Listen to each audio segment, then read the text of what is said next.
You take your first sip of coffee in the morning, expecting energy, focus, and a fresh start. That's exactly what this video promised, revealing what coffee really does inside your body. But here's the twist most people never see coming. The same drink that wakes you up can quietly affect your sleep, your hormones, even your digestion in ways you don't notice at first. And some of these effects happen even if you switch to decaf. Before we go deeper, tell me where you're watching from, and if you enjoy simple health breakdowns like this, tap subscribe so you don't miss what's coming next. Coffee is one of the most widely used drinks on the planet. For many people, it is part of a daily routine.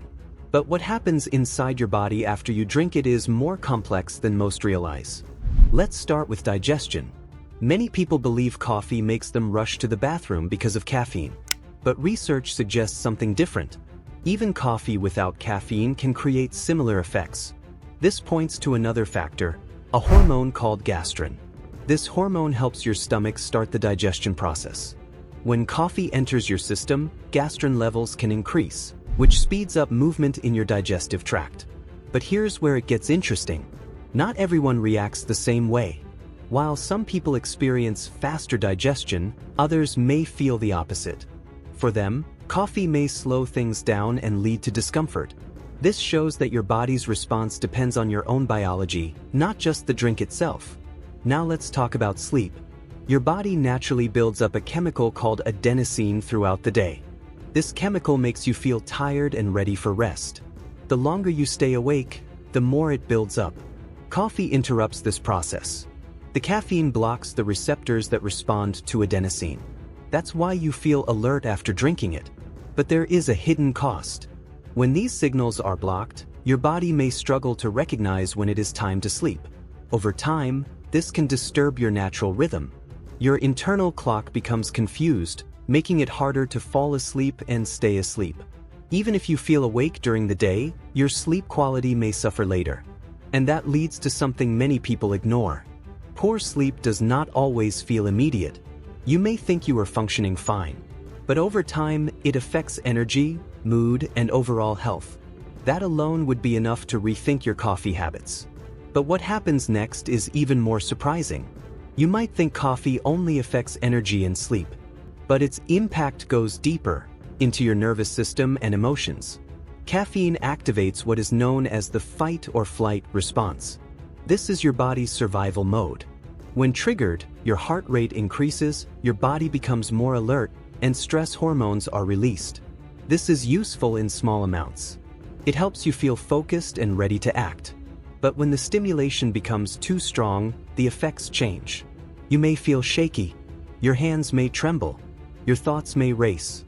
Some people even experience anxiety or panic-like symptoms.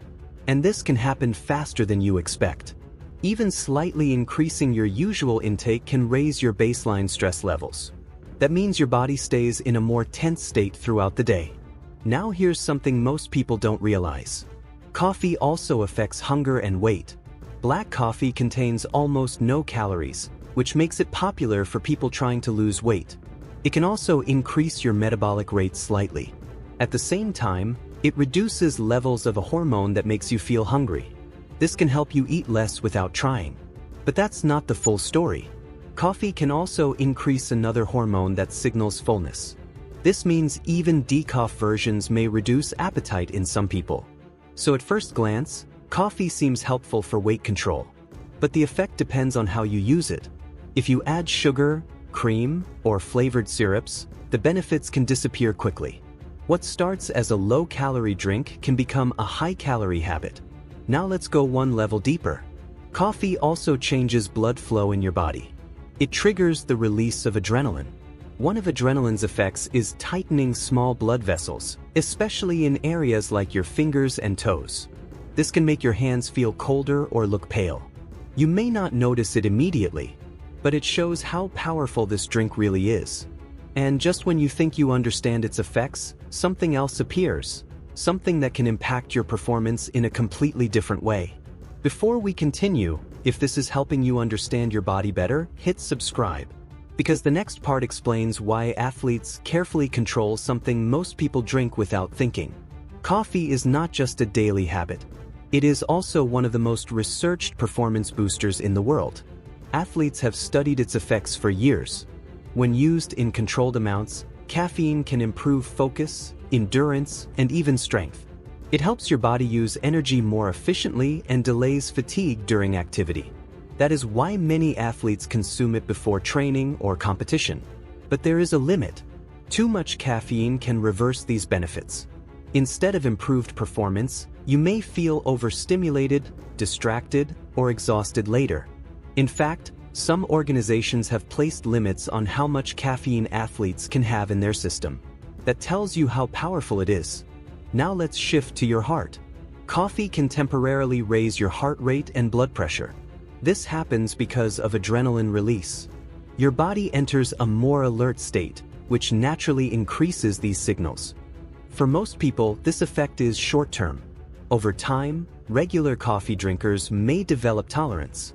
Their bodies adapt, and the impact becomes less noticeable. But some individuals still respond strongly. In certain cases, reducing caffeine can help improve blood pressure control. And then comes one of the most overlooked effects: withdrawal.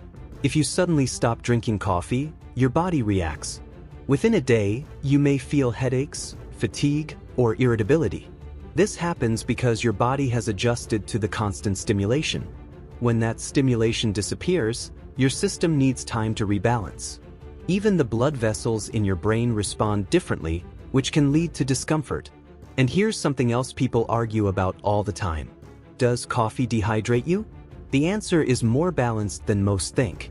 Coffee can make you urinate more, but it also contains water. So if consumed in moderate amounts, it usually does not lead to dehydration. Problems can arise when caffeine intake is very high without enough fluid replacement.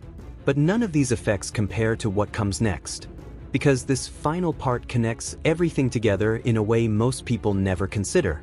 Coffee also interacts with your body in ways that go beyond energy, digestion, and performance. One of the most important areas is medication. Coffee can change how certain drugs are absorbed. It can alter how they are processed in the body. And it can even affect how long they stay active. This means the same medication may work differently depending on when you drink coffee. In some cases, it can make medications stronger. In others, it can reduce their effectiveness. It can also increase the loss of important nutrients. Minerals like calcium and magnesium, along with certain vitamins, may be excreted more quickly when coffee intake is high. That's something most people never think about. Now let's talk about acid. Coffee can increase acid production in your stomach. This happens because its bitter taste activates specific receptors that signal your body to release more digestive acid. For some people, this leads to discomfort or acid reflux. And here's the key point. This is not about acidic foods in a general sense. It is about how your body responds to certain triggers. Coffee is one of those triggers. So what does all this mean? Coffee is not simply good or bad. It is powerful. It affects multiple systems in your body at the same time: digestion, sleep, hormones, circulation, performance, and even medication balance. The outcome depends on how much you drink, when you drink it, and how your body responds. And here is the truth most people ignore. Small daily habits shape long-term health. A single cup may not matter much, but repeated patterns over time can create noticeable effects. When used carefully, coffee can support focus and performance. When overused, it can disrupt balance in ways you don't immediately notice. So the real question is not whether you drink coffee. It is how aware you are of what it is doing inside your body. There's one detail I didn't mention earlier, and it changes how you should time your coffee completely. Watch the next video to understand it clearly. If this helped you see your habits differently, hit subscribe and stay with us. Your health improves when you understand what your body is really doing.